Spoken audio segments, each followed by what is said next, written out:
Hi everybody, welcome to our full album review of Royce da 5'9's The Allegory.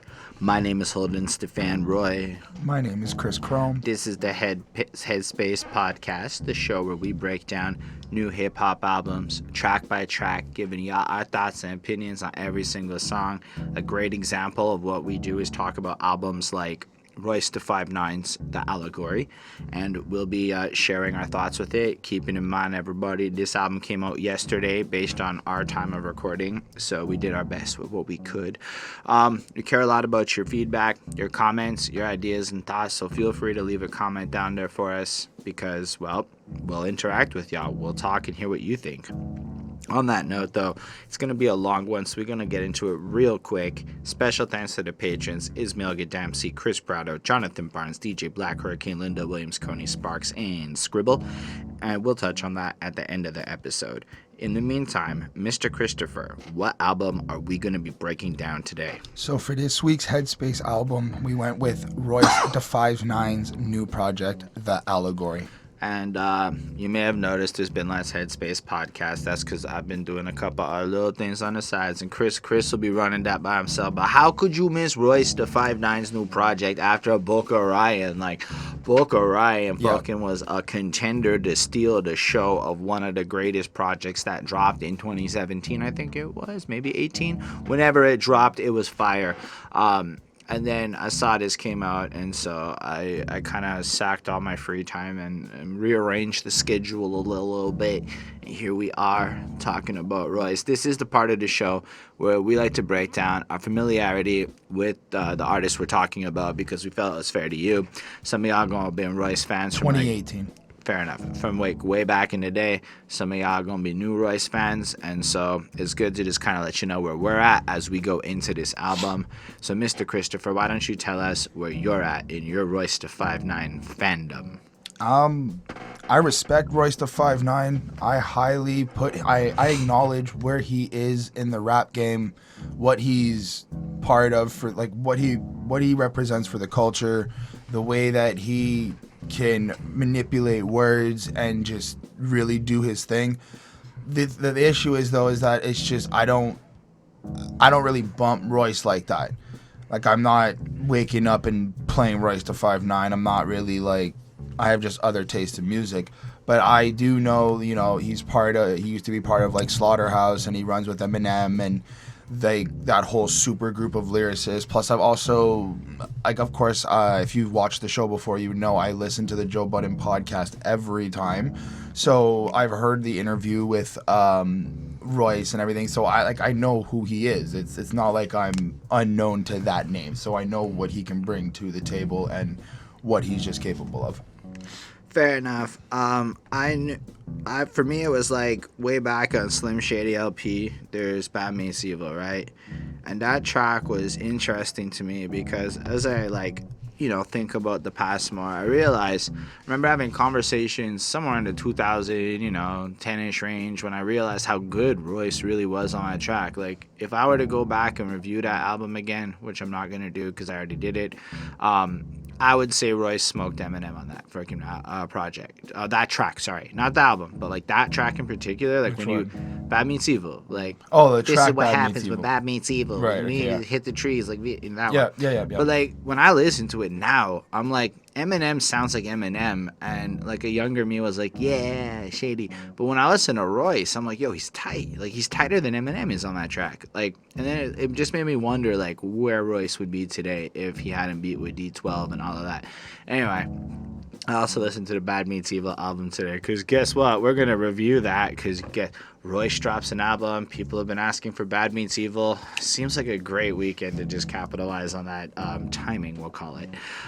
So it's interesting just to understand, I guess, how good Royce really is.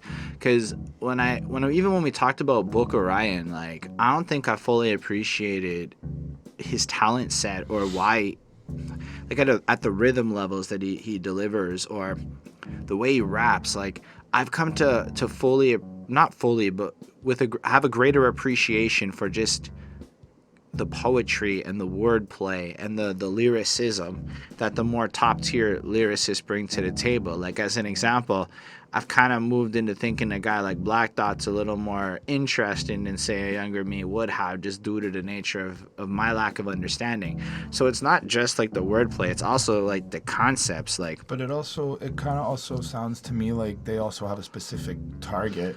Like, you keep saying, or at least I keep hearing, you know, as a younger you wouldn't really enjoy this. So but as an older you're kind of where I was gonna get to. Right.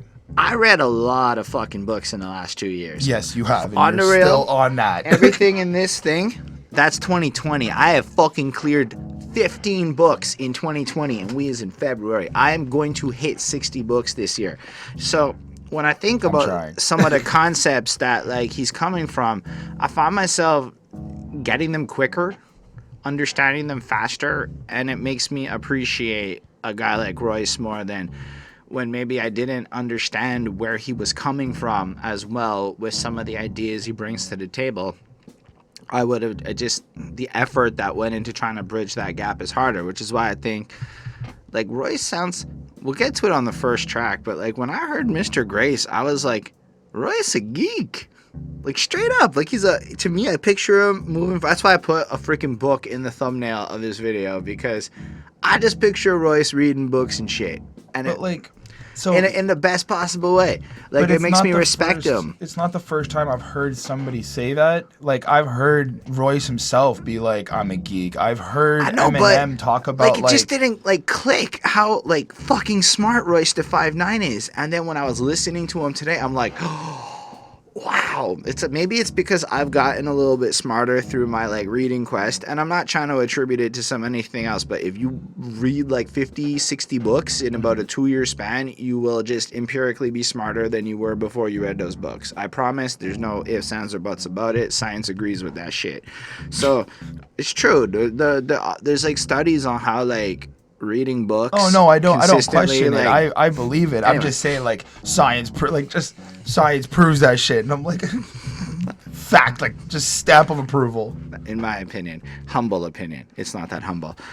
So I was just like enthralled, and I guess it made me like 8 times more excited for this album. It also made me want to go and re-listen to Book of Ryan, because outside of that song where he's bouncing the basketball in front of the corner store, and cocaine's fucking a heartbreaker. I haven't listened to that much of it, but I realized that I did try pre-rhyme. But when I first tried it, I don't think I was advanced enough in my understanding of great hip-hop lyricism.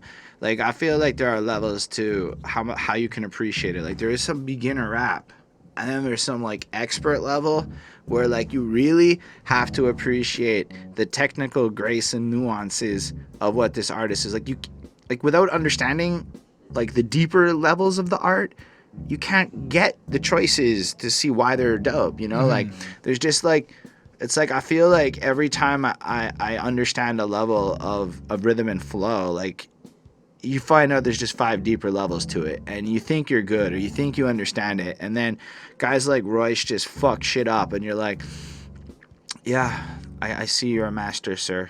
And I would like to say that, like, if you were to...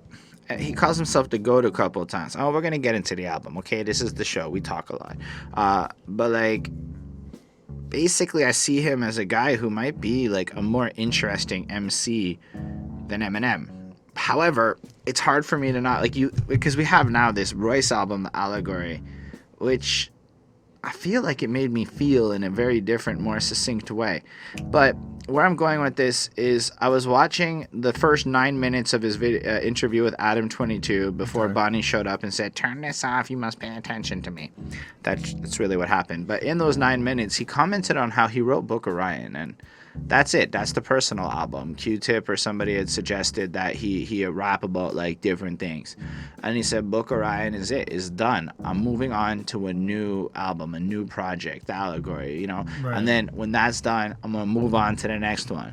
And then I realized, as much as I think Music to Be Murdered By is like the 3rd best Eminem album I've ever heard, all the Eminem albums are kind of similar in a way that Royce the 5'9", if you just look at the versatility between pre-rhyme, I don't know how to say that shit, Book of Ryan, the Allegory, is so like vibrantly just different. prime. But I think it's P rhyme. I might be wrong. They'll tell us in the comments at this point because I'm like killing that point. But it's just the versatility I've heard in terms of the focus for Royce and the way Adam 22 put it. It's like each album. Kudos to Adam 22. That dude's dope. He's inspirational to me.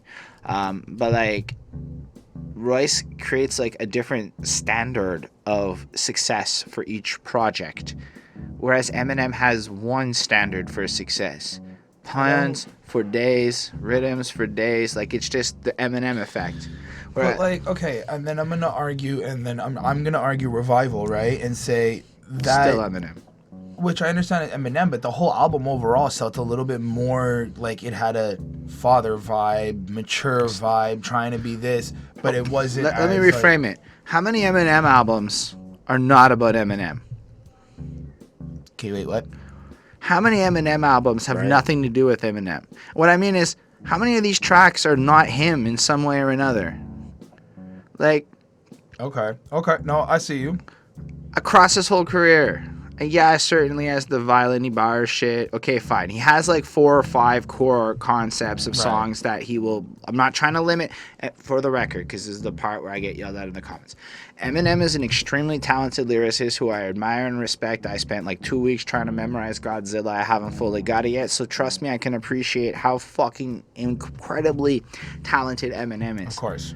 I think Royce da 5'9" and today having these two albums side by side, it has a more interesting album that's harder to listen to. It requires more effort. You have to really think to appreciate. Could that be because? Because like Eminem's album, once you get it, cat's out the bag. No, but could it be because look at what I think about is look at some content structure, look at some certain things, right? So Royce speaks about the atmosphere, the environment, oppression, racism, blah blah blah. Eminem, Relevant topics for a modern political culture for his people. right? How could Eminem address that? And I don't want to make this a race thing, but being white. I don't know. Rap about billionaires being evil in a not comical way. I don't really know. I can't tell you how Eminem could do better because the truth of the matter is Eminem's broken every record. Eminem's done all the things, and to have a conversation like this probably invokes the wrath of a couple of stands, therefore disliking. Even though I recorded literally 4 hours of gushing over music to be murdered by, that would be overlooked, and I don't know what the fuck I'm talking about. However, it's still another album that so Eminem's move is to take really complicated themes and double entendre them against his life, or to be Right. really extreme. But it's really always a focus on like just how good he can write, but in a way where sometimes I do feel Joe Budden has a real point with the lyrical miracle, like it's a fair meme because as a person who just kind of speaks with complex language and it pisses everyone I know off, thinks I'm a know-it-all type shit. It's like you can tell when people is just writing shit. And don't get me wrong, I love what Eminem does because I'm a fucking language geek. It really is. But I just think Royce feels more like relevant and interesting to me in the way that it feels like Royce stands for something. Eminem is just like the champion. But Royce is like an cultural icon in the making. But again, and I think, and just because I feel like I want to defend Royce on this, or just defend this topic, I think it's because Eminem couldn't. I feel like it's hard for Eminem to be able to stand for some, or at least it's hard for me to see Eminem standing for something that you couldn't really believe he may have went through or whatnot. Like, yes, he grew up in certain aspects or shit. And you can argue that he wants better. He fights for addiction or the gun violence song Darkness. But like, what easy topics? Like, honestly, anybody could write a song about gun violence and show their political affiliation for better regulation because like 85% of Americans want that. So pretty much everybody wants that. It's not a bold topic. It's just like, who are you preaching to on that one? Whereas I feel like Royce, throughout his Allegory here, as we'll get into it shortly, really is trying to use this album as a vessel to be an educational tool for people to live better by. I agree while with that. flossing. I agree with that. And I feel like Book of Ryan was again in a similar vein. So what I'm hearing is in sort of a way, it's like Eminem might be the champion in terms of like Literally champion. Eminem could murk me toe for toe, But, like- people. I know it. but like rapper MC that, but when it comes to like what you're gonna take away from an album, you may get more from Royce. Let's say I respect what's his fucking name? Ryan Montgomery a lot more than I respect the man that is Marshall Bruce Mathers III. I admire the entity known as Eminem. All right, you've proven your point that you're like a hyper fan, but what? Who Well, is who? Marshall Bruce Mathers III. You don't know who that is? Is that M? Dude. Ryan Montgomery, the Book of Ryan. Oh shit. I was just using their government names to exemplify the point that, like, as a man, I think I respect Royce da 5'9" as like a guy I look up to. Like, he's almost becoming almost like a. It's gonna sound lame a little bit, like a hero, because I listen to the way he spits it and it motivates me to try to live life in the purest way I can. Okay. Whereas I see Eminem, that. if I wanted to be like Eminem, I could be like Venom, and I'm not trying to be like a shit and go back like that, but I could write some repulsively offensive shit for shock value, and I could probably write a bunch of double entendres that are just loosely impressive. But I suppose once you get through it, like, you know what song off of Music to Be Murdered By has stuck with me the most is fucking Farewell, like his most least flossy song that's really just a good vibe and about addiction, and I felt it. Like, I really felt it. I mean, I enjoyed Little Engine. But really, like 7 times, 20 times later, is it as good? Or is it just kind of like catchy? I'll agree it's catchy. I'll agree it's catchy. But go put on Farewell again and tell me that the song doesn't pack a feeling. I think it comes down to perspective, not perspective, but like what you just enjoy. Because like maybe Farewell is a really great song, but if I'll admit, for me, I think I may have to be like in a mood to listen to that. When with Little Engine, it's just more in my rotation or something. Like I just have that preference to listen to that hyped up, more energetic type song.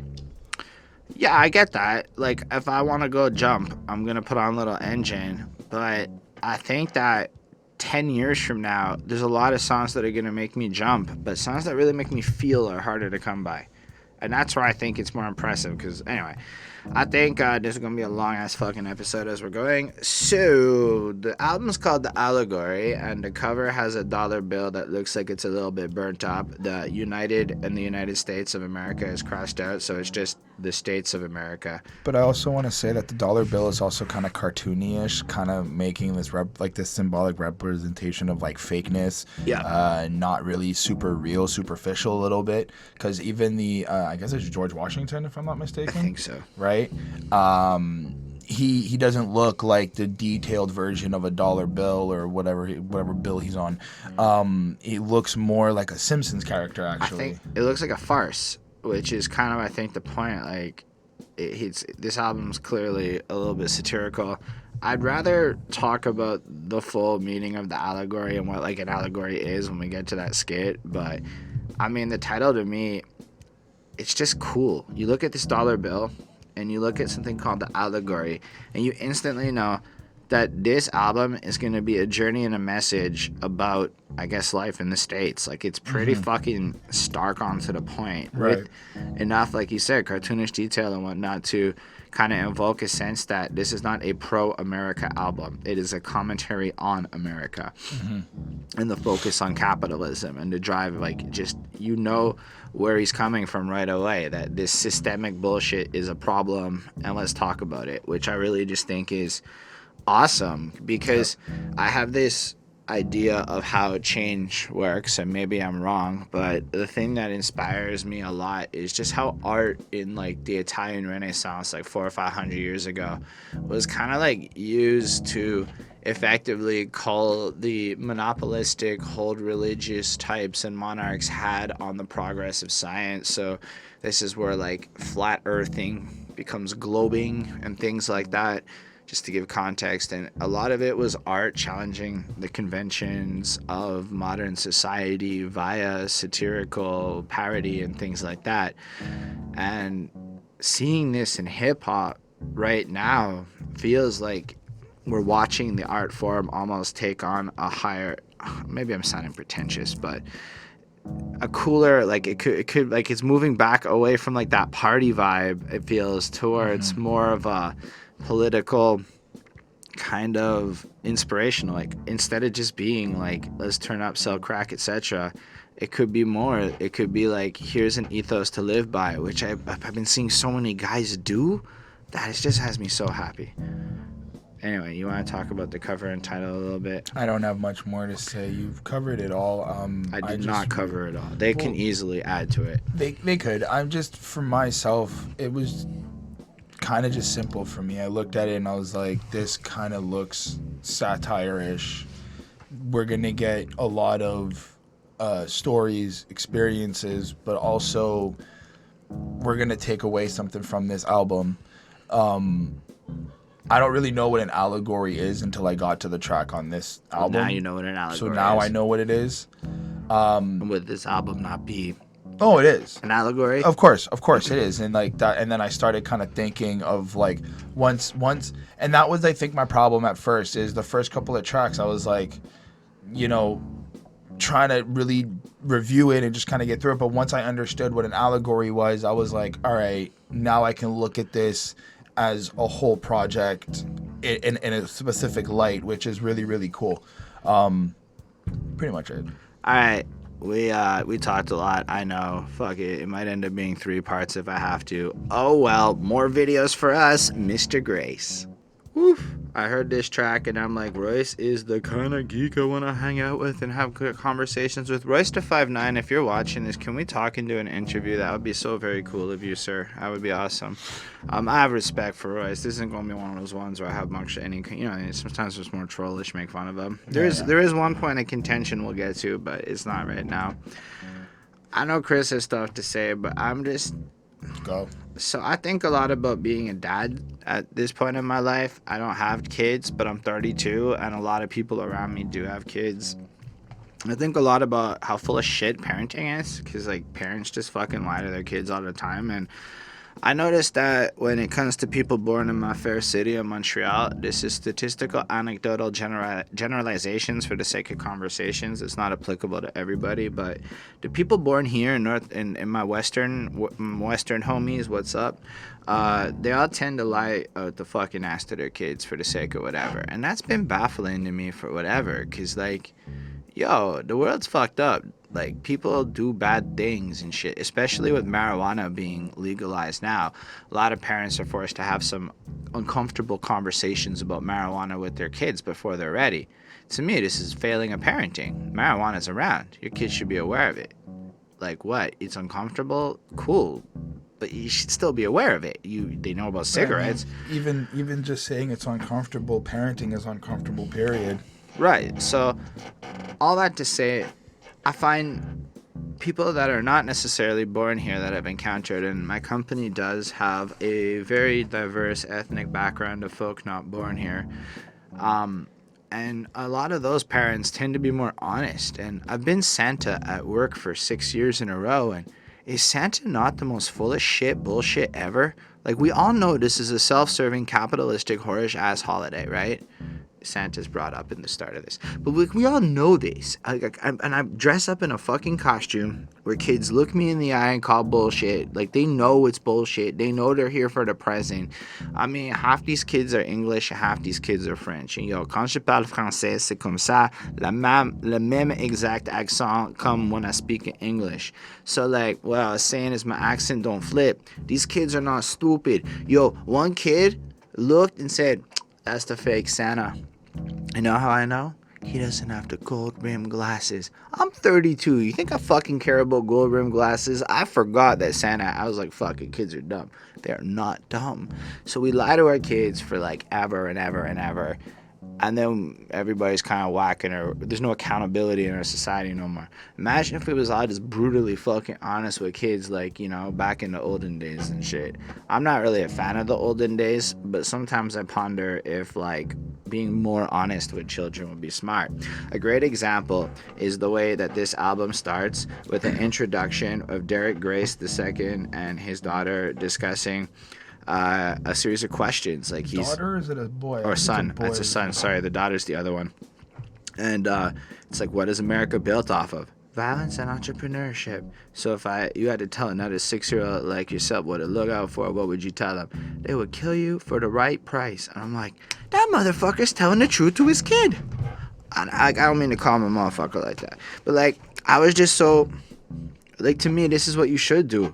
Like, are we not, as myself, I'm including myself, we're parents, but I'm a potential parent.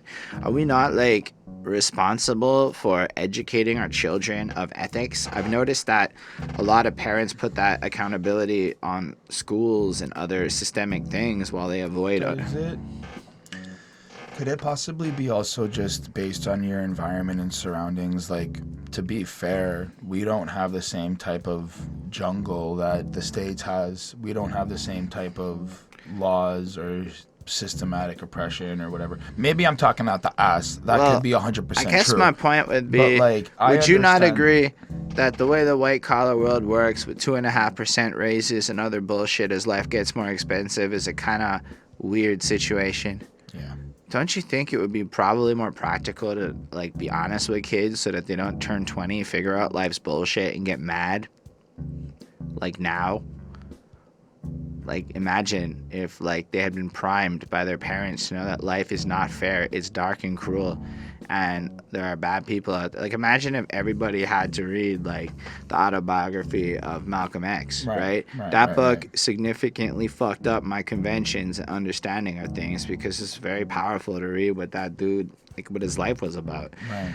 That wasn't mandatory reading. We had to read The Giver, which is great, but I'm telling you, if I had had to read the autobiography of Malcolm X at, like, 12 years old, things would have I would have been way less of a prejudiced bigot for half my life. Right. So I like this kind of honesty. I like the fact that he focuses on being independent, on entrepreneurship. So, like, the candy store representing kind of like building your own business. Don't be the guy who buys the candy. Be the guy who sells the candy so that you can have whatever you want. And then say it in Spanish. Like, it's important to know another language. And on top of that, flossing that his kid is so fucking smart. And then ending it with that fucking gunshot bit. Just being honest that because he's black, it could be that fucking fast. Not to say that not black people, because he doesn't actually mention it, but I'm bringing the emphasis to that because it seems like a lot of that happens still. And I just think it's worth bringing up when it comes up. Anyway. What do you think of the intro part? So at one point, I kind of think, on one side, I kind of think that there's like a hustler mentality in here. The way that he's kind of breaking down certain, I guess, things to the father to his son. But it's interesting to see how, and this is what I keep finding out on a lot of this like type of gangster music is like, he's learning, like, the kid's also learning about investments and learning about like how to live life, how to be on top, how to maneuver properly, not just kind of take over. And you know, he's understanding how to be a hustler but not have to be on the streets is basically what I'm trying to say. And that was really, really cool. It also kind of started scaring me a little bit because it's like I kind of sit back and just go, I agree with what you're saying, that we should just be brutally honest with our kids.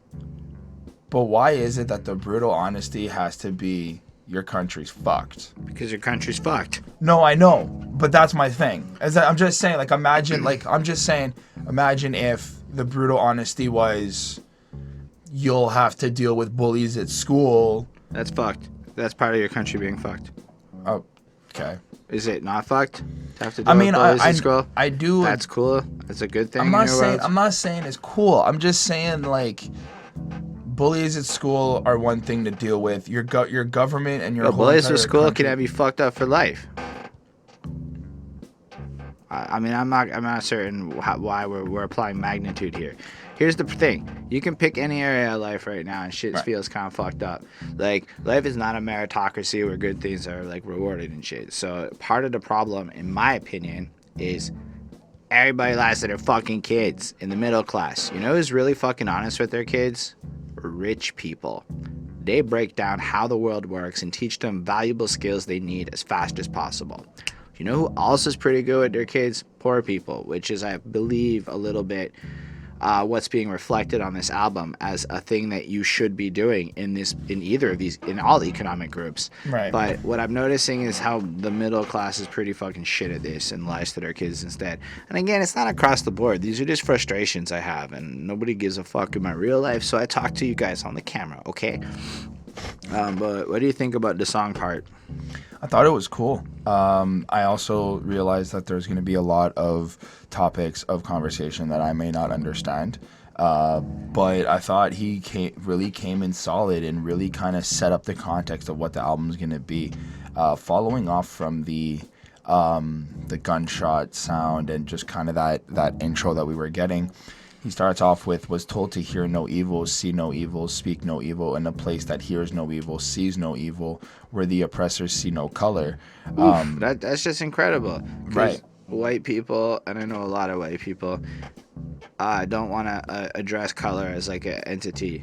It's just, like, even, I know people were even just saying white people versus black people is like a problematic sentence where I don't think it should be. I think if I'm saying fuck black people, that's a problematic sentence. I fucking hope that isn't some shit that gets soundbiting later.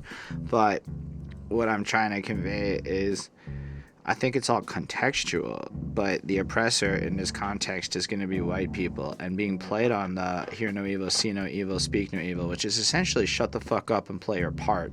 Right. So in a place where the white people also shut the fuck up and play their part, but the white people don't see color, which is kind of a problem if, like, certain colors are having a harder time than other colors, because we could do the idealistic thinking thing, but then we're not looking at the fire that's burning some shit, kind of like climate change and fires in Australia. We could pretend like there's no correlation because it makes us feel better and that we don't need to change, or we could all look at how much garbage and bullshit we throw out every week and consider that and try to use less waste. I'm terrible at it, but I'm trying to learn because it's smarter than just not. Anyway, that's a tangential point. Liked when Royce said, I'm just here to get popped by the cops, get popular so I can disintegrate in a documentary. Discredited in a documentary by an enemy. By an enemy while a homicidal... fratricidal cycle of wind, constant hostile energy looking down the barrel of a rifle. Right, but I stopped at energy, and I liked how he's kind of addressing that. I feel like he's saying like his life only matters for entertainment purposes to other people, in a sense, which is really interesting to me because I kind of noticed that like a lot of I don't want to say like black people, but I'm gonna say it. Whole bunch of people like Prince, Michael Jackson. I'm gonna skip that other ones, but those two is a great example. A bunch of documentaries get made, or maybe not Prince, but Michael Jackson. A documentary get made slandering dude's name. All sorts of shit happens where, like, after you're dead and gone, people kind of like dig into your past and like look for opportunities to spin shit. I mean, look at the Antonio Hernandez, like, look at it. It was like, dude sucked cock is like half the fucking thing. Like, he was like, it was just so weird. It's like I'm looking at it and it's like it doesn't matter what was true or not anymore. It's like all we're doing is putting this shit on blast. So effectively, your whole point is to rise up to a point of popularity where like, and this shit fucks me up because like, you know, I want to pop. I want to get there where everybody knows who the fuck I am. Right. Then you're gonna die and every bad thing you ever fucking did. But then the extra fucking thing is he gets popped by the cops. Gets so popular, and the way he just rhymes "pop" by the cops so popular, the way he just does that fucking shit where he reuses syllables in a way where it progresses the entire idea. It's all unique language, but effectively just sounds like a perfect rhyme. It's just magnificent. But it's just the idea that the system kills him. then he gets destroyed again by other parts of the system, the enemy, the thing that he's against in all of his music here. Right. And then it's just powerful. Like, you kind of get the sense that he really has a good, like, understanding of the modern landscape and what the problems are and what the identity and cultural problems are for his people. And when he goes, knowledge itself is the caveat, the dollar itself is the demigod. Listen, this is the Iliad, and he just says it cool to rhyme it. Right. But when you look at what the Iliad is, it's a journey. I have not read it, and I'm not that familiar, but I understand it's a hero's story of a guy who understands shit's fucked up and goes and deals with it. So in a sense, this is him taking on that role of the hero. This whole album is identifying that this shit is fucked up, and here is a way of maybe moving forward and starting to actually like deal with it. Another line that just struck out to me: a rich man wrote this with a poor man's focus, a sick man quotes this, but the dope man sold this, which is cool because it connects to the next track, kind of shows the history of what's up and the modern kind of hip-hop game. In a lot of sense, a lot of rich people are writing a lot of shit for poor people. This is look, I work in marketing, and I can tell you that the billions of dollars that go into music marketing, I assure you, they know exactly what the fuck they're doing with the messaging and who they put. And there's a reason a lot of people tell a lot of people to do a lot of certain drugs. It's to kill people and make them fucking bad, just to dumb down populations. So in a sense, he himself is a rich man who wrote this with a poor man's focus, but it's also a commentary on the fucking industry doing the exact same thing. So it's about which rich man and whose focus that you should be caring about. So a sick man quotes this, which in a sense is all the fans. Yep. Regardless, so whether you're like bad and bougie, cooking up dope with a newsie, which, yeah, I do that sometimes, but is it good? Is it like we really? Sometimes I had that philosophical like point of view. The glorification of this is kind of a weird concept that a bunch of white record label executives are pushing on the hood. Why? Why are they not pushing fucking Royce? Probably because he's real smart shit, and they're on a more conspiracy theoristy. But actually, I just think it's kind of like this level. Well, there's definitely powers that be that would rather have a lot of black people blowing their money incessantly on stupid shit rather than allowing them to build up a proper middle class culture that allows them to rise up and have a real power stake in the country. I do like the following, how he goes, looking for a soulmate and the bitch playing go fish, proving you got heart, doing dirt for the tin man in a quicksand culture. I like that because it's really kind of, for me, it's embodying the quick microwaving environment we live in right now. Everything's got to be instant. Everybody's got to think next thing, next one, moving on to this. And nobody's really just kind of taking the time to kind of slow down. That's what I kind of took from that. I like how he solidifies everything he's saying by going, anything I said, like the kickstand, anything I said I stand on, like the kickstand open, feeling like Rembrandt sculpted some shit that just Van Gogh get. And I know I butchered that line, but I kind of feel like he's saying that he's so unique and weird that only Van Gogh would understand him. Nah, he's comparing his level of art to high art. He's saying what he's producing is of the same value and quality as a Van Gogh. Okay, so I'm not far off, but nah. And then, look, I mean, I think we don't have to go through every fucking bar here. You guys get the point. There is just this much to be like talked about and to be breaking down, and nearly every single line of this track kind of layers into out. It's almost like this track is the prologue, the little chapter before we get into chapter 1, which is kind of how he ends this. And so he's summarizing a lot of the core themes and stuff. But for me, the crazy shit is just how he rhymes words and fucks them up. And really, this feels more like a spoken word poem to me than it feels like a track, which is cool because it's like he's trying to just deliver it with such eloquence and grace. The fact that it's like he ends it on, this is the allegory of the cave theory by Plato. This is the first chapter, the first 48, death of the dope man. It flows into the next track. But just the way he just kind of establishes that, like, what he's doing here stems from something that is ancient Greek philosophy. Like, one could argue Plato is one of the OGs of of all philosophy, and the fact that he's kind of taking these ancient, again, something I haven't read. Even in the thing, I guess it's from the back to the back to the back, sitting with my back to the shadows, with actors standing behind him with puppets controlling. Yeah, him. that's because that's the Plato theory. Well, that's one of Plato's theories. I mean, I haven't read the Allegory of the Cave. That is a summary of what goes down. Mm-hmm. But having not read it myself, I don't want to take a stab at it and get it wrong. Because if I do, then the people who have read are going to call bullshit. But the fact that he drops that just made me like him more. Right. That's when I was like, oh, Royce is my kind of rapper. I got to go back in time and check out his shit. I don't know if it's all like this, but holy fuck, this guy, he has to read books. That's all I'm saying. Love it. Beats, which is produced by Royce da 5'9", because he produced the fucking album too. Incredible. It's stellar, from the way the introduction happens to the way it just kind of evolves and changes, and it's a non-static experience. I think this is truly impeccable. But there is something Christopher said at the beginning of this review in our little 20-minute chat before we got into the review, that was kind of like hard to necessarily go listen to this every day because it fits such a serious tone. However, it's truly impeccable. So I give it a 4.75 on 5. I gave the first song a 4.5 on 5. Very cool. I'm very happy that we all liked it, but dope man. This song is stellar. Like, again, I'm too excited.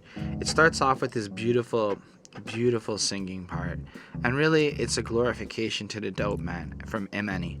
You know, prophesies to be your king. He's a king of the street, man of the world who little boys want to be. He's the dope man. And what he does here is it has like this throwback sounds to, like, honestly what was more popping in terms of musical genres back in the days of when the dope man came into fruition within the hood, right? Mm-hmm. And then it just kind of sings through all that, kind of almost putting your mind back into, like, almost where Ryan would have grown up in all of this, you know? And how people kind of got into it, because the music at that time put so much emphasis on the dope man being fucking cool. And then you have it kind of cut, and it's like a little radio thing, and then Cedric the entertainer. It's been a fucking minute, eh? Mm-hmm. Cedric, he's dope. Does a great skit here. He also did the skits on no, that was Eddie Griffith. Maybe. Anyway, 72 degrees, and it doesn't get better, blah, blah, blah. He just kind of hypes it on up, feels like a radio shit. And then it cuts into, like, NWA's Dope Man spliced up in the craziest fucking groove, man. The way it just kind of shouts out the dope man, and then it kind of sounds like darker the way he has it pitched. Like, it doesn't sound like, because when you listen to, like, Dope Man by NWA, it's like it's an anthem. Like, it's meant to almost, like, represent what's actually happening and be a little more truthful in the perception of how people see him, right, rather than necessarily glorify it. Whereas here it's saying, this track is like saying that's the old glorification of what the dope man was, and we need to fuck that up, and let's look at the dope man in a different way. And then I love the way that thumping, like, kind of old school beat sound kind of like kicks in as Royce starts rapping, like, oh, hey, Stephan, and they said, whatever. Oh, hey, Stephan, and they said, there's some has-beens on that there never was. Your mama used to be a dime piece, now I let her enter, and this does have a more of, like, a hoppy feel instead of just, like, you know, kind of spoken word going in. But I do want to just kind of go back to the chorus for a second. I see what you're saying about, like, kind of the darker chorus. feel. It's just the intro. Oh, you're right. The dope man part. Right. Never mind. Like, I see how you're saying, like, it's kind of got this darker feel to it. But I also kind of think that him as well, he's also using the sample to kind of show how we also do look at the dope man nowadays. Like, kind of where he goes and expresses, like, they kind of look at him like the king of New York. They kind of all want to kind of be like the dope man. I still think he's trying to make a satire remark on how we praise the dope man today. Yeah, but it's I think that is the point. But like he said, we're killing the dope man on this track. That's what he kind of said at the end of the last track. So the first part is showing how it came to be through this glorification. So then when you get to the chorus, it's like, now we're going to juxtapose it. We're going to make fun of what we previously praised by going to possibly one of the earliest tracks ever to praise it, and basically, you know, do this with it. And then if you look at Ryan's verse, I'm not going to go through all the bars because it's going to take way too long for this review. You can see how he's basically flipping it into showing how much of an asshole the dope man is. Like, he's a destructive fucking force. And yeah, it kind of sounds fly if you want to be the dick that's fucking everyone's bitch and being all sorts of bad. But like, when I read it, it's like, it's kind of not good, you know? And it does have like this honesty, like when it goes like, white cop called me while the white pops called me a jitterbug, one man white powder army could wipe out an army of Twitter thugs, put the weed man out of business at a time when the town needed realer drugs, dope man. But then it still kind of has like this, like he's taking on the role of the dope man here. He is more of a blunt asshole in a more modern-esque kind of way. Right. But then when he kind of comes in as himself, the government injected crack into my natural habitat, which charged me with possession and arrested me for having it after that. Pulled up in the Wraith, know it really hurts, as the oldest had to get a couple in blood.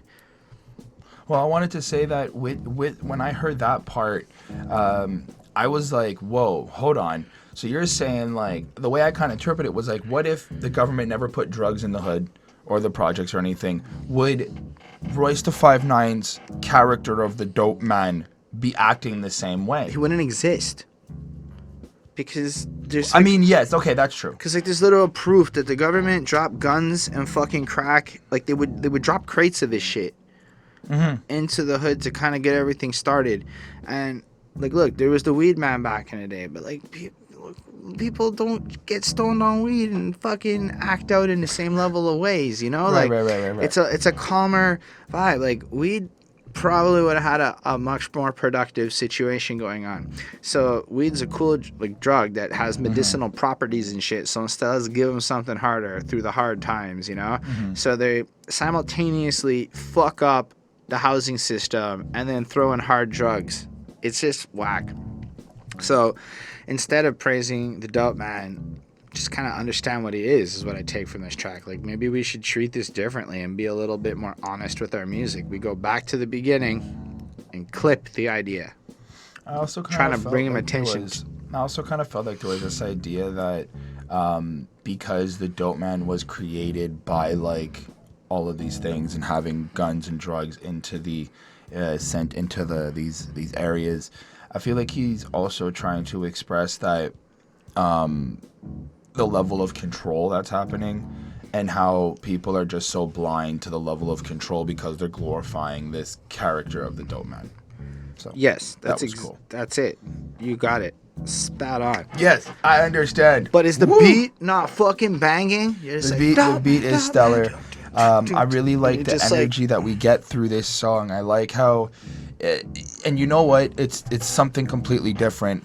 Everything on this project is always something completely different. Lyrically, it's always slamming, ready to go. But there may be like one or two songs I might kind of say something that's just like, that's a Chris thing. But the diversity that is coming in and the way that he just can give you these different tones and these different types of show you different styles is really, really cool, kind of solidifying the greatness that Royce da 5'9 is. I also liked Emanny, whatever. Yeah, it sounded beautiful. Emanny was really great at the beginning, and that's where I was really interested how there was this calm tone, but this idea of like praising the dope man, prophesies to be your king. He's king of the streets, man of the world, who the little boys want to be. He's the dope man. But it's like, instead of being so serious and direct about it, there's this like kind of siren song feel to it. Like it's through, like you want to enjoy it, you want to get into it, you want to capture that feeling. So that was cool. I myself, I gave this song a 4.2. I give it a 5. It's fucking amazing. It's a flawless song. It's beautiful, and it serves such a powerful purpose. Anyhow, Why don't we talk about the opposite of the truth in my case? I don't age, because I'm getting old. I feel like after everything, he just comes through here and just wants to remind us all that he's also a really powerful fucking rapper. But how do you feel about this track? I think he's more reinforcing the idea of being a product of the dope game.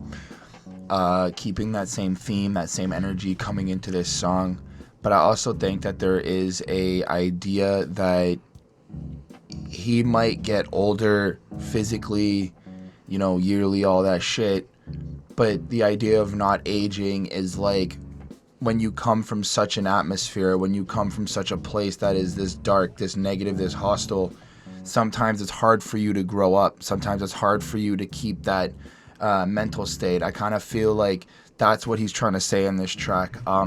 Something that I got from verse 1 was, I remember nodding out to high, just watching Soul Train. Now I'm yachting on the boat, brain $100,000, gold chain, wife done got too pricey for a Cadillac, too icy to be fighting, too godly for a battle rap. Now, right there, it kind of seems like he's just in that mature mind state where he's just kind of like, look, I've done my shit. I've done what I had to do. This is where my life is now. I'm reaping the benefits, the fruits of my labor, all that stuff. But then when he kind of goes like, too nice to be in ciphers, too deep for moderation, too free for exoneration and seeking validation, young black receiving salutations. Now, I like how he's saying he's too nice for ciphers, where I think he's a nice person. I've never seen anything wrong with Royce da 5'9" in terms of like interviews and stuff like that. But I like how he kind of shows you that he doesn't want to participate in that type, like just, I guess, like trying to cipher each other and go at each other and stuff like that. But at the same time, he's also, collected and being able to get maybe, let's say, a violent way or a hostile way if it needs to be. I also enjoyed how in verse 2, I feel like it kind of was the same energy, the same mentality. There wasn't really much that was said differently. Maybe a different topic of conversation, of course, but like it just wasn't. I didn't think there was anything that was super different. So I was like, okay, kind of just kept consistent with the song, so I was good with that. But something that he said in verse 3 was, how can I be washed? I'm having shooter rifle thoughts, suicidal thoughts. I should be writing these rhymes in the diary of Cobain, which I thought was really cool, just kind of like solidifying a very legendary artist, Kurt Cobain, but also kind of being like, how can I be washed up if I'm still dealing with whatever we're discussing nowadays, like mental health issues, suicidal issues, talk to this, talk to that. So he's kind of just, for me, I feel like he's showing his relevancy to like how relevant he is to today's, I guess, conversations or whatnot. Wait, what? I feel like he's kind of pointing like, I don't know what washed means. I guess washed up, but it also could be like fucked up or, I don't know. But like when I think about that, I took it as washed up. I mean, Cobain killed himself and wrote about a bunch of his feelings in a more honest and direct way. So I kind of see that comparison, especially if you think about how, Royce is coping with shit. But it also starts like, die here and get choke lames, die here in the choke chains, advise you in the full main, Siamese your whole frame, how can I be washed? I'm having shooter rifle thoughts, suicidal thoughts. So I guess it's like this almost conflict of going at everybody and then feeling that with the battle within himself. I mean, I look at the first two verses and like this song has like an evolution of, he's a fucking proper rapper in the game. Mm-hmm. And so he thinks back to how he's a product of the game. So you're absolutely correct in the sense that he's reinforcing it. So we got kind of a perspective of the danger of it with Dope Man. And here it's like looking on the kind of impact it's had on him. But in the first verse, he's remembering back on how things were to a point where now he's just fucking killing it. So you're right. He gets the fruits of his labor, but right. He also doesn't fit into any other lane. He's not really meant for a lot of these different things. Instead, he's just doing this shit because he spits that realness. In the second verse, he points out how fucking dope he really is to a point where he doesn't really go out of his way to expose people or to get involved in the petty blah blah blahs. But at the end of the day, if he really wanted to, he has the if I'm too shady to be neutral, these artists try to divide us. If I go Kendrick Lamar, then we're gonna watch the control change. So he kind of goes back to, I had that level of influence if I wanted to come in and say what I got to do. But he's actually kind of putting it's almost like an open threat to people to like, watch what you're saying, because regardless to what you think, he's always on time to collect, like the IRS, who's always on time. That's how people go to jail. And then, product of the dope game, nostril full of cocaine, violence over dying over war games. I thought that was interesting, right? Because it's kind of a reflection on perhaps what happens if he goes down the path of drugs, or just how many people do drugs. And I thought it was cool because it's different than reflecting back on how his dad would have been in it. So, just kind of connecting that he is a product of that environment. But then in the third verse, it's almost like, he's kind of putting down this sense of, I'm here now. Like, where I come from, I tell the jokes and you the joke. And where I come from, I sell the dope, you do the dope. My brethren, I'm not a legend, I'm not a vet. Do not address me a second, I'm the best. So it's kind of like, y'all think a certain way, but I got that real mentality. I come through here and spit this shit. I am the best, I like that. He's just got that grandiosity to it. And then, I don't know, I like when he goes playing hoe, friend or foe, lost friends like Ross and Rachel. I thought that was cool because he's and managed to establish himself as a boss-like figure, and it doesn't really matter who you are. It's cool. He's going to control the situation, and it kind of just sounds powerful. So, like, when I first came through, it's like he doesn't age. He said it like, well, I age gracefully. I act my age. So, in a sense, he doesn't sound dated. And when you think about it, there's a lot of old man rappers that really just kind of try to do young man shits, and it's not smart. To me, instead, Royce is just rapping who he is today and now, right. And in a sense, he's kind of reflecting on the game in this track and how he's able to remain relevant, powerful, and like almost a boss in this because he doesn't age, because he manages to consistently put out timeless music. So his music doesn't age. You can go to the different projects and they're still going to sound fresh. And I really like that. Which I agree with as well in terms of timeless music. That I think it's in another song that we'll definitely get to, but the idea of like not aging for your music and everybody being able to listen to it and grab something no matter what project they go to is just really, really cool to me. Yeah, I mean, all things considered, the way the beat kicks in, it has like this intensity to it, like the kind of feel to it. Yep. Again, Royce shows versatility. This just doesn't sound like the other two tracks we heard, which is exciting because you really don't know what's going to come next. I feel like there's a grandiosity. He just comes off so powerful. And I gave it a 4.5. I think it's a cool follow-up to the kind of more political themes we've just had. It's like a little reminder that Royce is the illest. Right. I gave it a 4.3. I thought it was cool. I did enjoy it. Yeah. Well, there's a pendulum.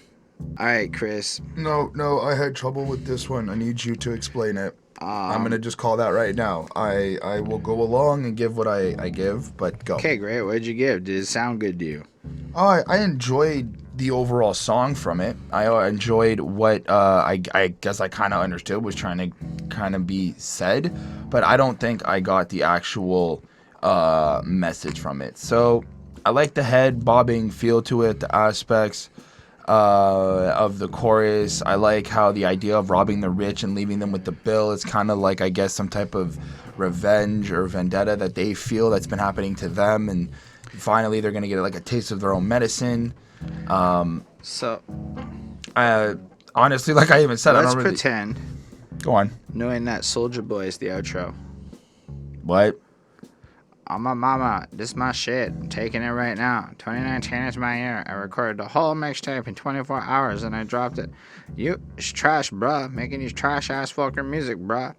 It's ironic to use Soulja Boy to talk about Soulja Boy and his compadres, but that's kind of what he's doing there.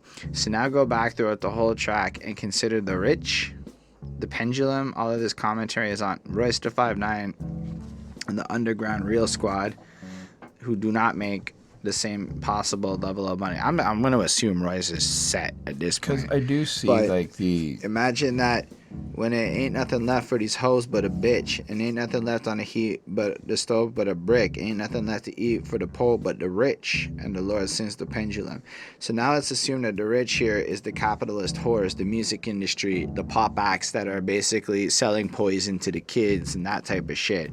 So all of this is kind of, he's coming through with that raw and real, representing the underdogs and the people that are kind of fight, you know, kind of band together and fight back, you know. Time to divvy up your pieces with the deal, you know, the record deals. All my people going to be speaking what they feel, etc. We're going to come through and we're going to rob the rich. And if you think about how the money is split up in music, Right, and just kind of life, not just music, but like all aspects of life. Like there's such a powerful notion of an upcoming revolution. Kind of like if you think about the French Revolution, it was like everybody poor, so they chopped off some fucking heads and everybody wasn't poor no more. I'm not saying completely, but less people were poor. And then I think that's kind of what it's there. Like, and then he's kind of directly attacking people. All y'all dudes are straight facades. You just lie and scheme. Mark Cuban around your shooters. You just buy a team. So Mark Cuban's hella rich. right. Well, So because all I the did shit that understand you're that there was seeing- this level of like, I'm real, you're not type mentality in here a little bit. But like, and about the game. But Right, these people right, that right, are right. trolling and Like the memifying, industry and what we're dealing with. started beef on Ig and hide behind a meme, Right. etc. Like we don't have to go through the whole verse, just to kind of exemplify where I'm coming from with those lines, setting up the context. It's like he's coming through on that real shit to kind of attack and point out the fake bullshit that he sees throughout the industry. I really then- liked Ashley Sorrell. She was great. I really liked when he goes, I'm inside your bitch, apartment dick is parked about 9 inches in the carcass like Mr. Marcus. And I'm like, did he just compare himself to, because I think Mr. Marcus is one of those porn stars most people know. He's the guy with the giant black cock. And so that's where Mr. Royce... Marcus is a porn star on pornographic film I mean, record. Mr. Marcus fucks white girls left, right, and center. Too narcissistic to be licking carpet, too artistic to not lace as a catharsis. And I kind of like how arrogant he comes off. Like, he's got the giant cock, he can walk in, he doesn't have to eat pussy, but all things together, he's too fucked up to come. I just thought that was hilarious. And then, anyway, the whole kind of second verse is again kind of commenting on, you know, sure, you got money, you got views, you got all this bullshit, but at the end of the day, you have like fucking nothing. Your music's gonna fade away and it's kind of pointless. Which, is this where he expresses kind of like if you don't meet the test of time? A little bit. Or the bitch that's with me now, all she do is kiss in 69. All she gets is time. Shit, I ain't signed a Treyway. Oh, 69, that's 6'9", because he went to jail, because he faked being a gangster. Oh, kind of, oh shit, is this all an attack on 6'9"? Not all on 6'9", but I think 6'9" is a great example, really great example of who he's coming after. Yeah. And a lot of these more memey, trolly people. But then this song got fucked up for But me, I because you think- got to understand, I'm in my 30s. So my Go on. main hoe is Bow Wow with a side hoe. He said Bow Wow. Then he talked about like the Hurricane Cross song, and he said, I remember spraying Chris, hanging playing Hurricane Chris, A Baby. And now I'm sipping. I'm like, did he just bring up A Baby? Yep. A Baby. Yeah. That song was trash, but The song was good. it sounds trash, but when Royce says it, sounds good. Now I'm syrup sipping, can't sniff, playing Dre. Now don't nobody come and kick it. Anyway, and then he brings up Ray J. And I realize Eminem and Royce have now both brought up Ray J this year. I've never listened to Ray J. Who the fuck is Ray J? These guys watching might be like, fuck all that he doesn't know anything. Do you not know who Ray J is? No idea who the fuck Isn't Ray J. Ray J the reason Kim Kardashian's famous? Is that Ray J? Yes. Oh. That's Ray. See- Raycon. His fucking earbuds. Philip DeFranco supports them. That's him? That's Ray. Yeah. Really? Yes, I've seen the Breakfast Club interview with Ashley it. Sorrell comes through after that, and she sounds fire. My favorite part is when she goes, talking about remember when it, no, I don't. And I'm like, oh shit, she shut you down. Because like a lot of people had to remember when. That's a commentary on who cares what you did in the past. If you ain't producing now, you ain't shit. Which is partly why I feel the compulsive need to produce in my life. Anyway, it's pretty good. Then you got the outro, which has fucking, like I said, Soulja Boy bragging in the dumbest shit ever. Because Soulja Boy, allow me to be clear, kiss me through the phone, turn my swag on, fucking crank J's that Holden Roy. These are all great. He did not make Crank That Holden Roy. Ray J's Holden the dude Roy up in the who house. It's made fine. It's Kim fine. Kardashian Holden Roy up in the house. I use parody by changing it to my name, Google Copybots. Anyway, I like this track. It really has me excited for this album. It's just like another banger to me. It just kept on through with the same quality level. It also carries, like, look, I could see how in another person's preferences, these are all fives. But, like, my preferences go, this is an occasional album for me. But an occasional album, like, when you have the $200 bottle of whiskey that you don't want to drink on a normal night because it costs $200 and you're not rich like Royce. 4.5. 4.5 on 5. And the truth is, I play forever. I have no idea who Grafh is. But I like him. But this dude, Urban Logics from Montreal, I was talking to him and he got real excited about Grafh. Like he's some player I should know about. But I like him, like Chris said. Anyway, Chris, how you feel about this track? I like this track. I really liked how Grafh kind of took my interest. It was just the way he spits and the way he's just kind of like this deep tone voice was just really, really cool. I got excited for the do. I felt like Griselda was gonna be on this track. I feel like maybe Grafh is part of Griselda because that's like the first time we got the iconic do. I'm not sure. That's just my own. Griselda. That's my own. I think when you Google his name, it says, you know. Anyway, keep going. So I kind of like how this song is about falling in love with the street life, but the idea of like falling in love with the street life to kind of gain success. But now I'm kind of sitting here going like, were you falling in love with it or were you forced to fall in love because of where you were located, the atmosphere and everything we kind of said already? So it was just really, it's interesting how this album kind of connects, for me, kind of connects in certain ways so far, where I'm just like, wow, I'm really thinking, like I'm really, really like trying to go deep into this and understand what's happening. So I really did enjoy that. Verse 1, Grafh comes in, and I like when he went, y'all, hola, y'all ill, gotcha, drop through like a built Tonka, still conquer, but they still ain't Contra, still pop you through your shield, holla.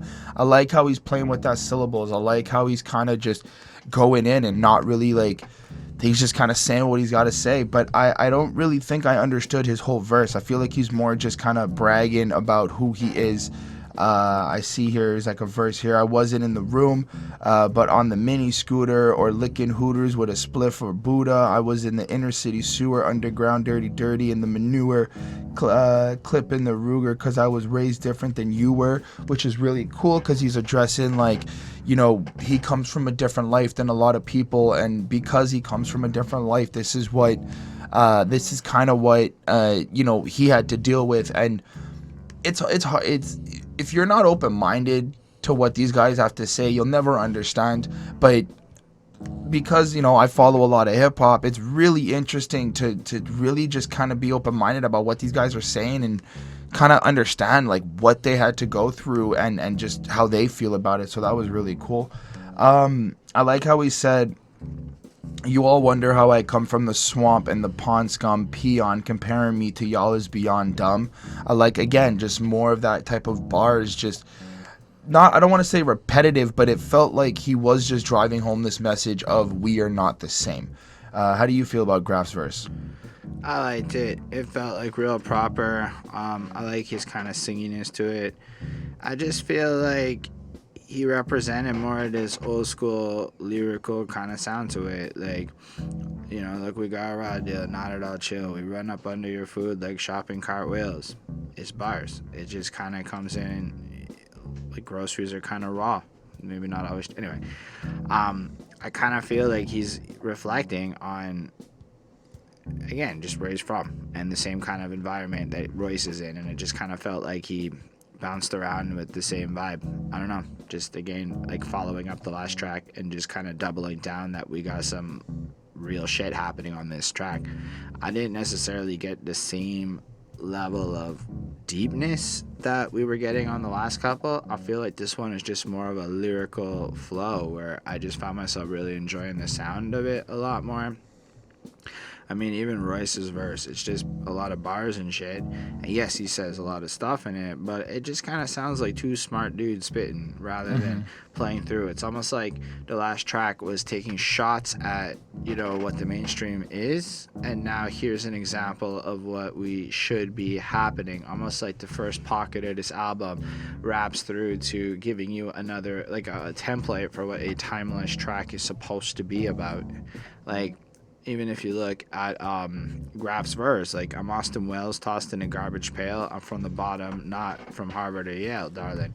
Like, this line isn't going to just fucking disappear. Like, it's not going to be completely outdated unless Harvard or Yale just absolutely just fucking disappear.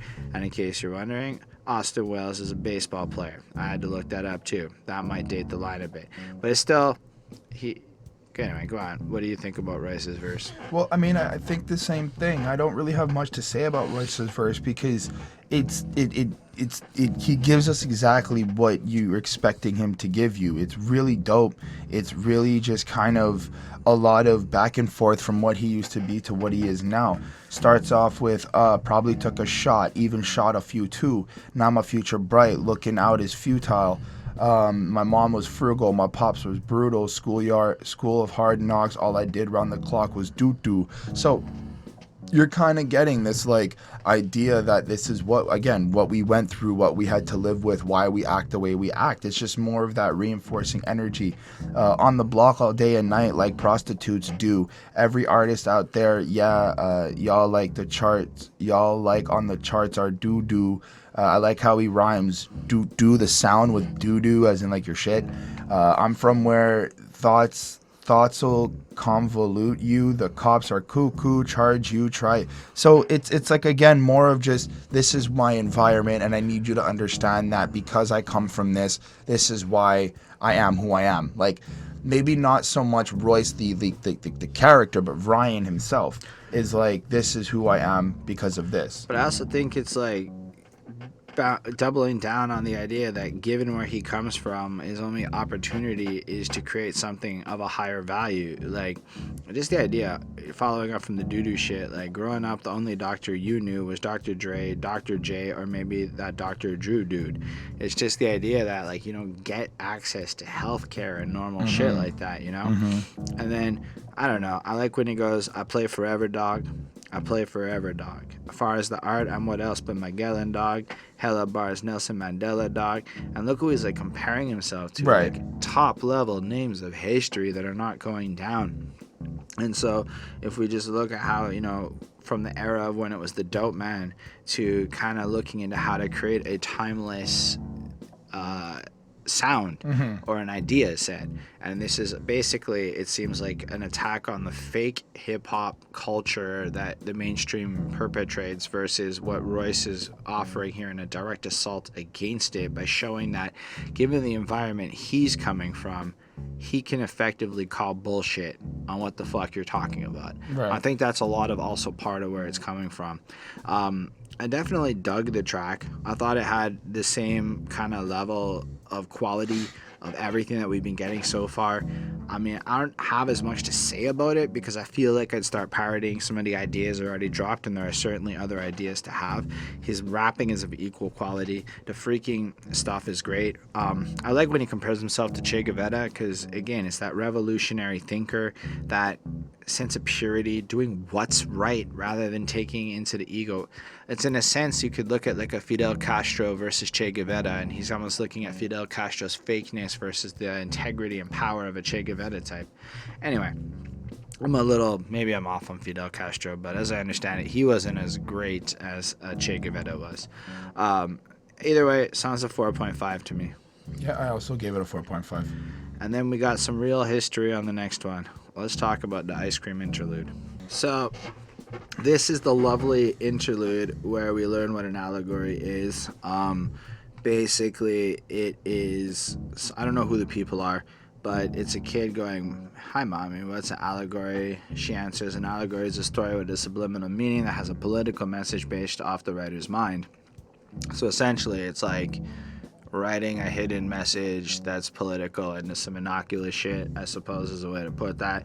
And then the ice cream man shows up, and she goes and says that the ice cream song is written by a white dude named Harry C. Brown, and it's a racist ass song called Love the Watermelon, and it was released on 1916 on Columbia Records, and 100 years later coming through your neighborhood playing that fucking song.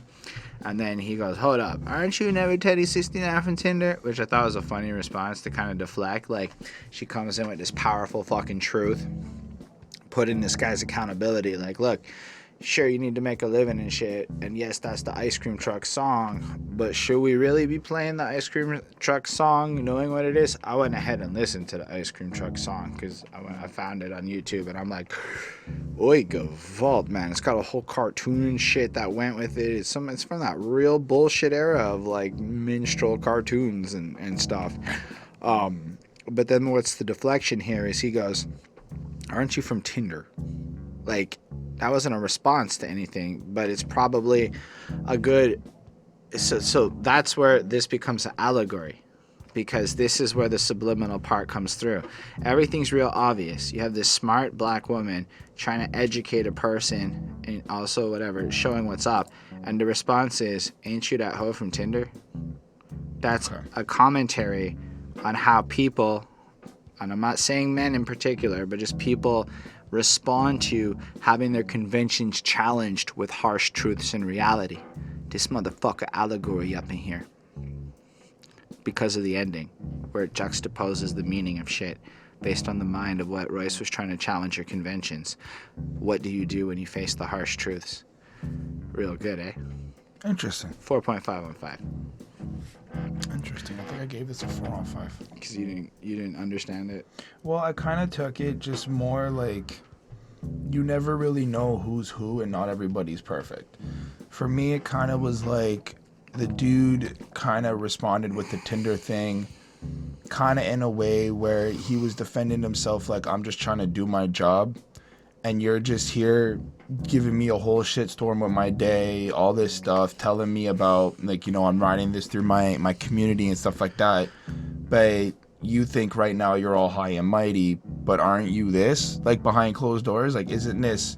Yeah, but like, even to that end, it's also even deeper than that, because why is he going and slut shaming this chick for being on Tinder? Which I don't agree like, it with. attacks. This is why it's allegory. Okay. You see what I'm saying? Because it's this layered. It's not just a conversation.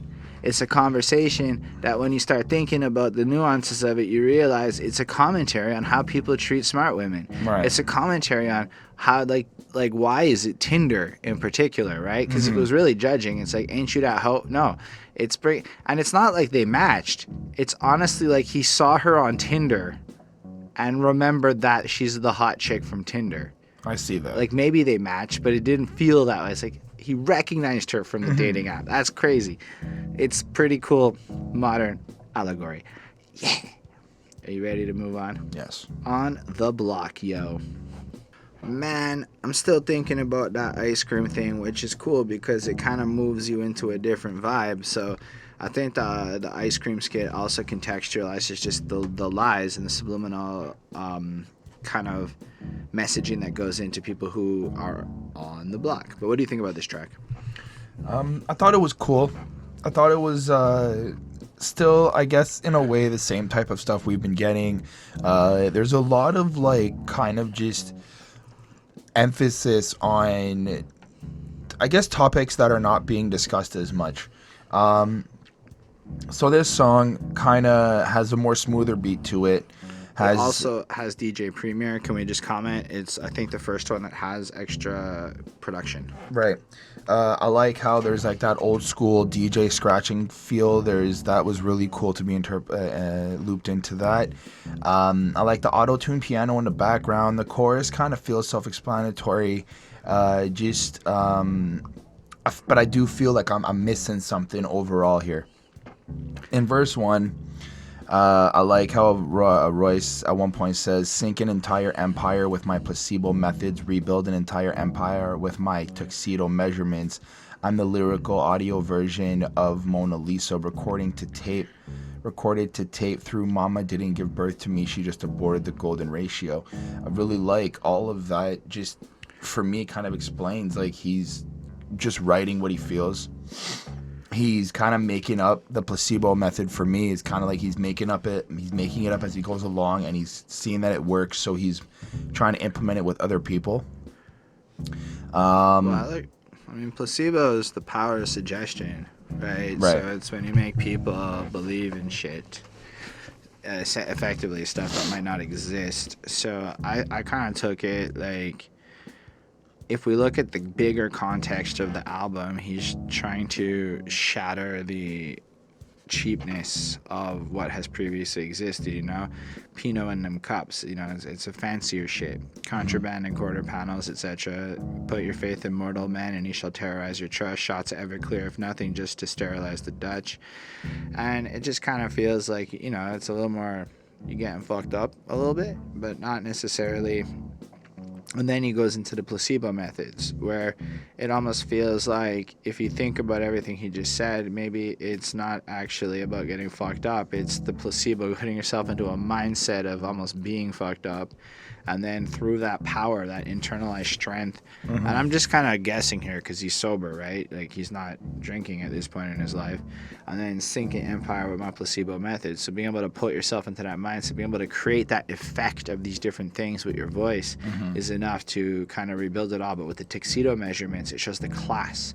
It shows he's trying to establish a level of, honestly, like what Wu-Tang wanted to do with that fancy album that ended up not working out.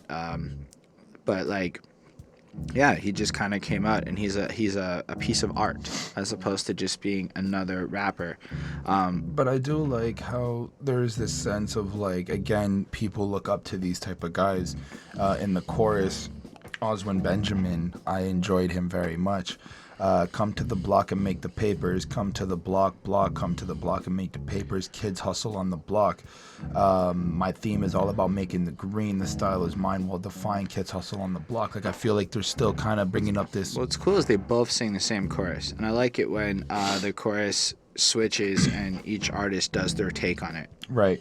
But I feel like there's this idea of again, reinforcing that kids look up to this type of mentality. Kids look up to this type of, I guess, lifestyle, not mentality, but lifestyle. So if we go back to that, you have Royce representing a higher quality of what we should look up to. Right? That's what he's trying to say. It's like, remember the dope man. Remember what they look up to. Let's be better than that.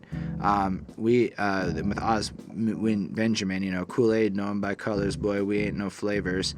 We relate to Jesus most, my people born in mangers too. So I like how his relation to Jesus is maybe the humble beginnings part. They ain't know their fathers. Oof. They were born to strangers. Shit, eh? It's kind of like Jesus. We were raised by VR troopers, wishbones, and Power Rangers. And I'm like, I was raised by Wishbone and Power Rangers. Which I wanted to make a comment on that. It's really interesting. Just to continue on, right? So Wishbone and Power Rangers, yeah, we confronted the danger. We never did fear the outcome. Cap guns turned into revolvers, never leave home without one.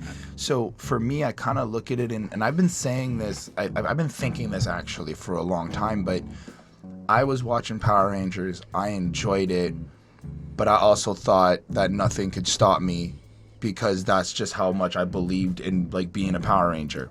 But this is a little bit different. This is meant to show the evolution of people coming from that environment, right?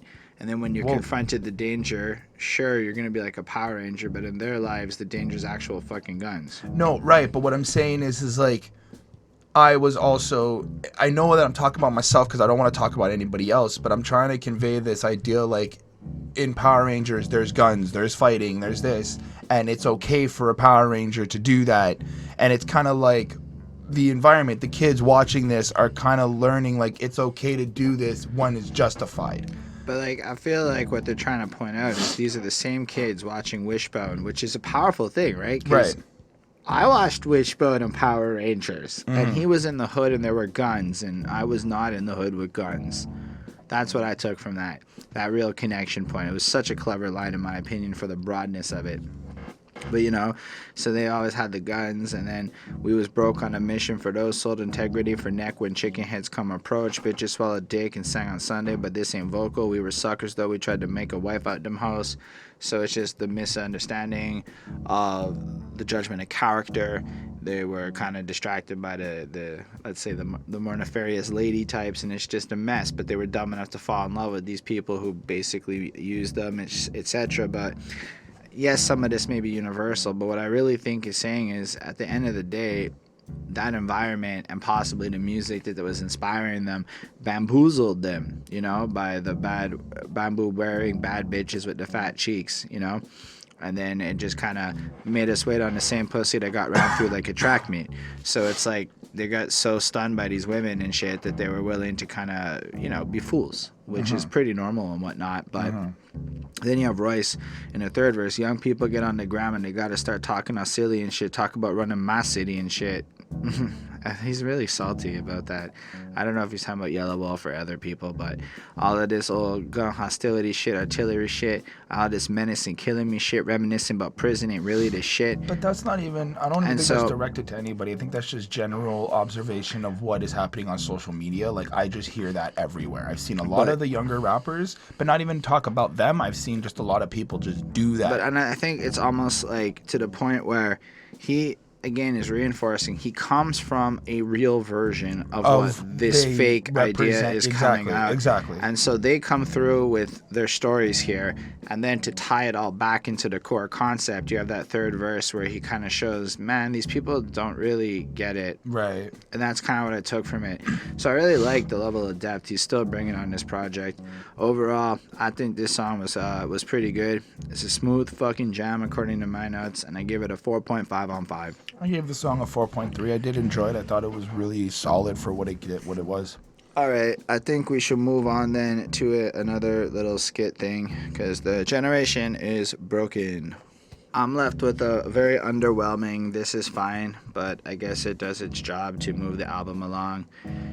Literally, it's I'll fuck your bitch up, let's go. Look at Americans, entertainment, hurrah. The generation is broken and we just choose to rise. Been through all this pain, and it cuts off and goes to the next song.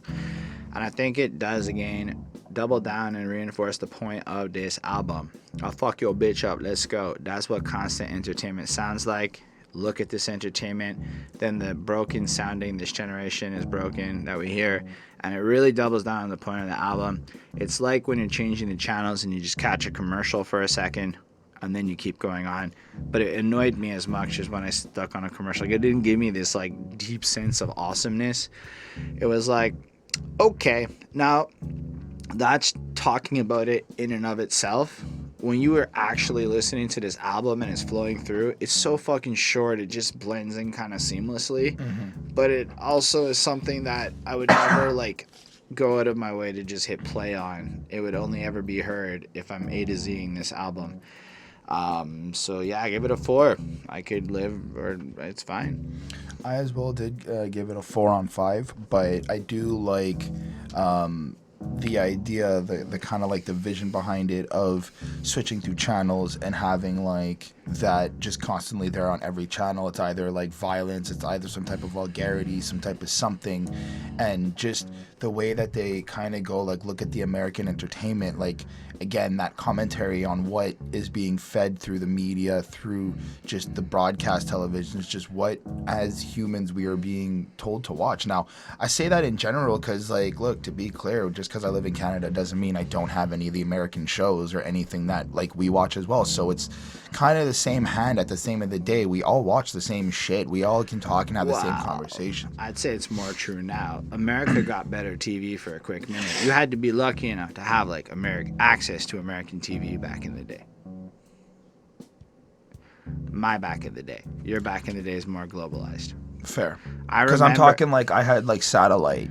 I'm like 7 years older than Chris. So I remember when shit came out in Canada, like after it came out in the States. No, I remember that too. But I'm asking so I guess my question is, like, when I'm switching between like Cartoon Network is an American station. Yeah, but you had to have access to it. Okay. So I understand. Depending on your cable package, you might not get it. Right.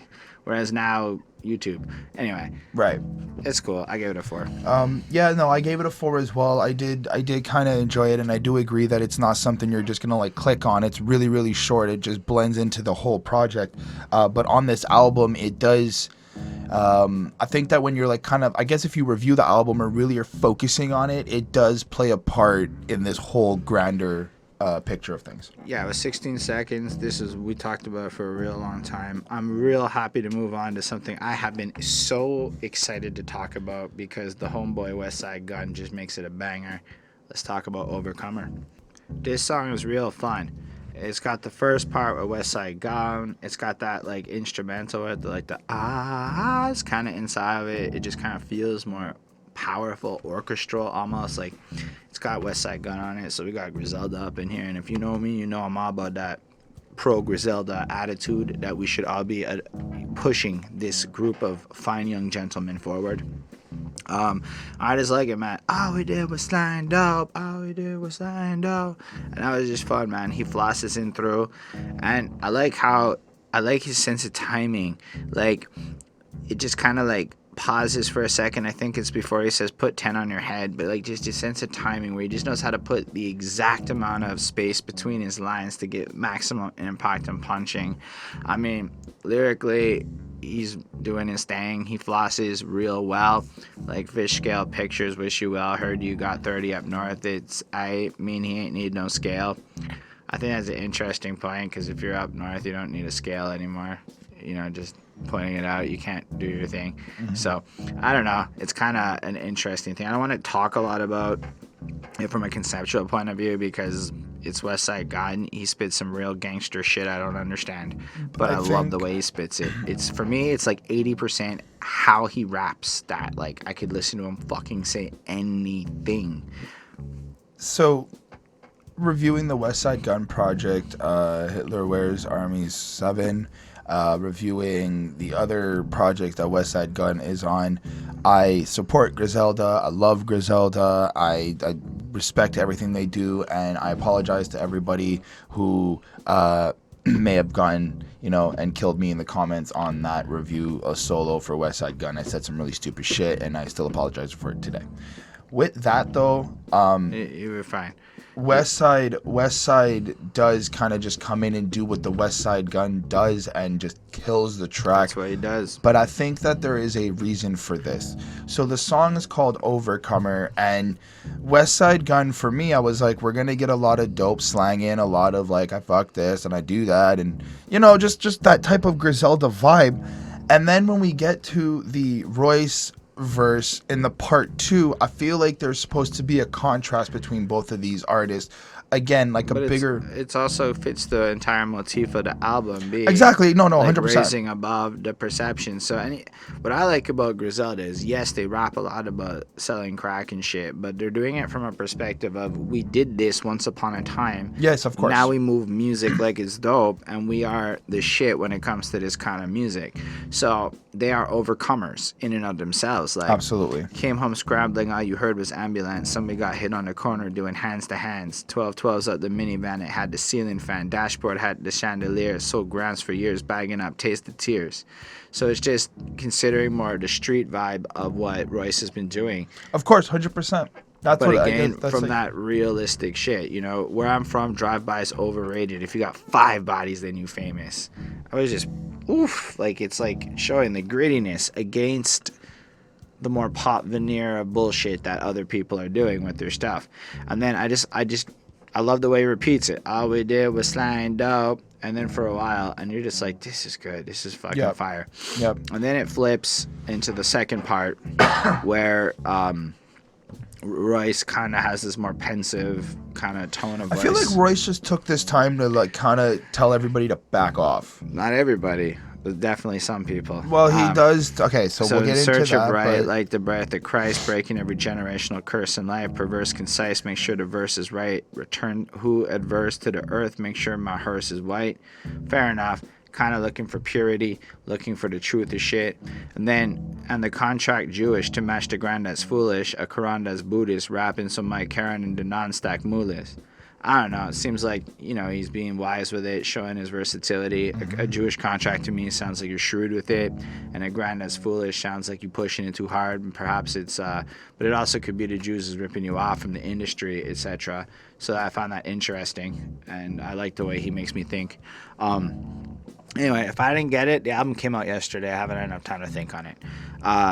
When he flows on through, sign on the dotted line with the passion of a blind tattooist. Fair. So maybe he's commenting on just how people sign away, whatever. Right. And then he goes the thing. Go. In Do reaction it. to slithers from Lizard's mouth. Yellow Wolf, this is your first and your last pass. I ain't gonna put it on blast.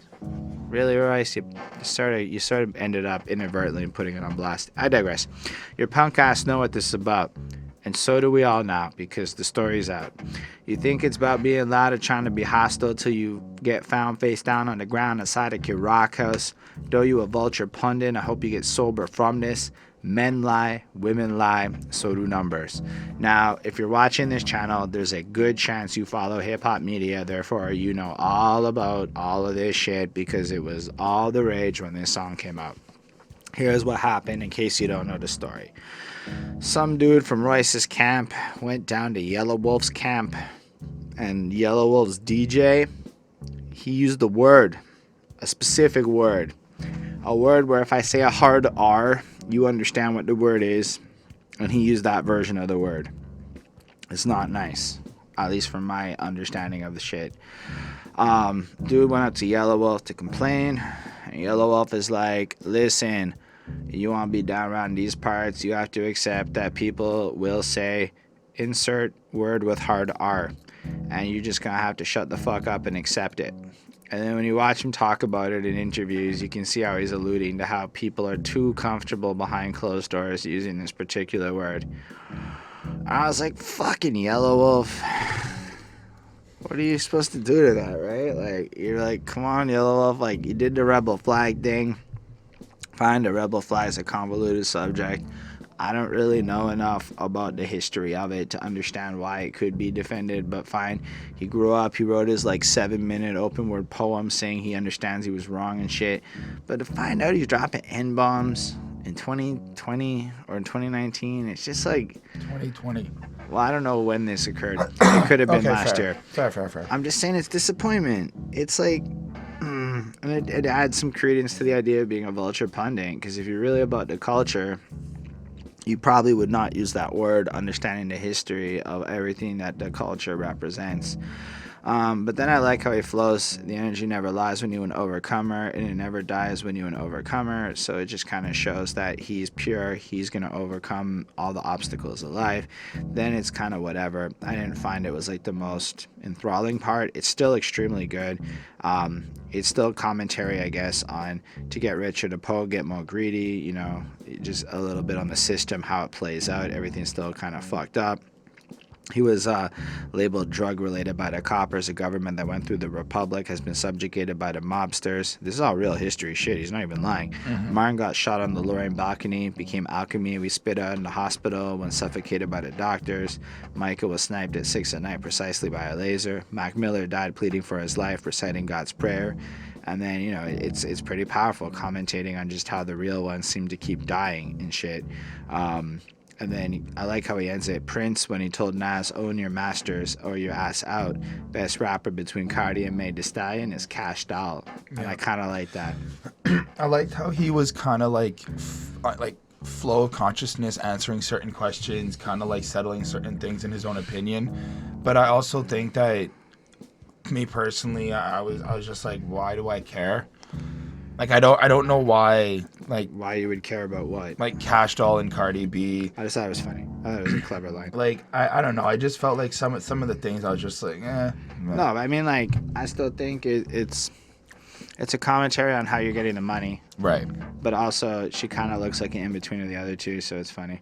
But mostly, it's looking like everything else in the verse is different. So maybe it's also, given how heavy this verse was, let's end it on a funny note. Okay. And I respect that. It's putting in a little lighter mood, It's ha ha, Cash Doll. That was literally my reaction. I thought it was clever. I love this song. I think it's a 5. I think it's wonderful. I give the song a 4.5. I just kind of wish Yellow Wolf hadn't dropped hard R's. It makes it really hard because Yellow Wolf's my favorite, man. I fucking love his sound, but if he's gonna be like that, it's complicated in this day and age where you're supposed to care about this kind of social politics, in my opinion, of a person.